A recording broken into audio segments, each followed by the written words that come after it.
Fuel, जिसे हम लोग हिंदी में जीवाश्म ईंधन के नाम से जानते हैं। जीवाश्म ईंधन क्या है? जीवाश्म ईंधन से हमारा तात्पर्य है कि वह ईंधन जो जैव अवशेष से प्राप्त हुए हैं, वह उसे जीवाश्म ईंधन कहा जाता है। जैसे कोयला एवं पेट्रोलियम, प्राकृतिक गैस भी इसी के अंतर्गत आता है।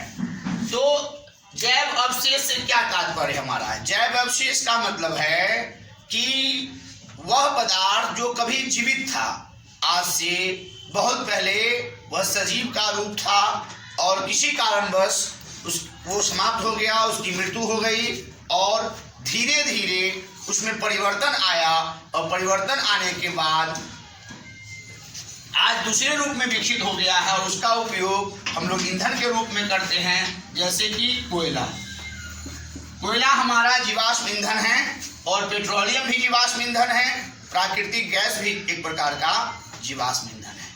आज हम पढ़ेंगे कोयला की उत्पत्ति। कोयला की उत्पत्ति कैसे हुई? कोयला की उत्पत्ति की कहानी एक रोचक कहानी है। कोयला सर्वप्रमुख जीवाश्म ईंधन माना जाता है। आज भी जो हम लोग बिजली का प्रयोग करते हैं, उसकी बिजली विद्युत जो है, हमारा विद्युत अधिकांश विद्युत है वो ताप विद्युत है। ताप विद्युत का मतलब है कोयला से तैयार किया जाता है और तो कोयला ईंधन का प्रमुख स्रोत है। इसलिए हम लोग ये जानना चाहते हैं कि कोयले की उत्पत्ति कैसे हुई। आज से लाखों वर्ष पहले, जैसा वैज्ञानिकों का मानना है, अनुमानित है, या कार्बन 14 डेटिंग विधि के द्वारा जो अनुमान व्यक्त किया गया है, जो आकलन किया गया है, उसके अनुसार कि लाखों वर्ष पहले पेड़ पौधे किसी कारणवश भूकंप, प्राकृतिक आपदा या ज्वालामुखी स्खलन आदि कारणों से जमीन के नीचे जाकर के दब गए। दबने के बाद कालांतर में उसके ताप और दाब में काफी परिवर्तन आया, जिस परिवर्तन के कारण कालांतर में ताप एवं दाब में आने वाले परिवर्तन के कारण वो धीरे धीरे उसके रूप में परिवर्तन आ गया और पेड़ जो थे वो कोयले में परिवर्तित हो गए। बाद में जब उस जगहों की खुदाई की गई तो वो कोयला के रूप में हमें प्राप्त होते हैं। जो कोयला की कई रूप हैं, जैसे हम लोग जानते हैं पीट कोयला एक साधारण किस्म का कोयला है। उत्तम क्वालिटी का कोयला को हम लोग एंथ्रासाइट कहते हैं। एक बिटुमिनस कोयला है। तो कोयला विभिन्न रूपों में उपलब्ध है। ये भूपर्पटी के नीचे जमीन में खानों में उपलब्ध है, जिसे खानों से प्राप्त किया जाता है। जिस स्थान पर कभी जंगल हुआ करते थे और वो जंगल किसी कारण से धरती के नीचे जाकर के दब गया और ताप और दाब में आए परिवर्तन के कारण लंबे समय के बाद, लाखों वर्ष लगे, एक दो दिन की बात नहीं है, धीरे धीरे उसमें रूपांतरण हुआ और रूपांतरित होकर के कोयला में परिवर्तित हो गया।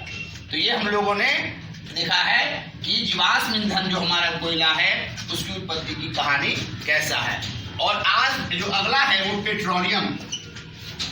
पेट्रोलियम क्रूड ऑयल जिसको कहते हैं, इसको फ्रेश करके आज जो हमारी जो गाड़ियां हैं पेट्रोल डीजल संचालित होती है, वो पेट्रोलियम से ही प्राप्त होता है। पेट्रोल डीजल पेट्रोलियम से प्राप्त होता है। इंजन ऑयल और बहुत सारी पदार्थ है, लुब्रिकेंट्स हैं, सारी चीज हमको पेट्रोलियम से प्राप्त होता है। तो पेट्रोलियम की उत्पत्ति की कहानी भी कुछ कोयले के जैसे मिलती जुलती है। समुद्र तटीय क्षेत्रों में, समुद्र में पाए जाने वाले जीव किसी कारणवश, जीवों की तो मृत्यु और जन्म तो होता रहता है, तो जब जीवों की मृत्यु हुई तो वो नीचे जाकर के तलछट में दब गए, दब करके नीचे जाकर के फंस गए और ताप में परिवर्तन के कारण वो लाखों वर्ष के बाद द्रव अवस्था में परिवर्तित हो गए, जो पेट्रोलियम के नाम से जाना जाता है। उन तलछटों में पाइप के माध्यम से या कुआं खोद करके इस पेट्रोलियम पदार्थ को प्राप्त किया जाता है, जो जीवाश्म ईंधन के दो प्रमुख स्रोत कोयला और पेट्रोलियम। पेट्रोलियम की सफाई से ही जब रिफाइनरी में इसको हम लोग क्लीन करते हैं तो घरेलू ईंधन, जिसको हम लोग गैस के रूप में पेट्रोलियम गैस भी प्राप्त होता है। तो ये हमारा आज का टॉपिक था जीवाश्म ईंधन। ये जीवाश्म ईंधन क्या होते हैं, इसकी उत्पत्ति कैसे होती है, प्रमुख जीवाश्म ईंधन कौन कौन से हैं।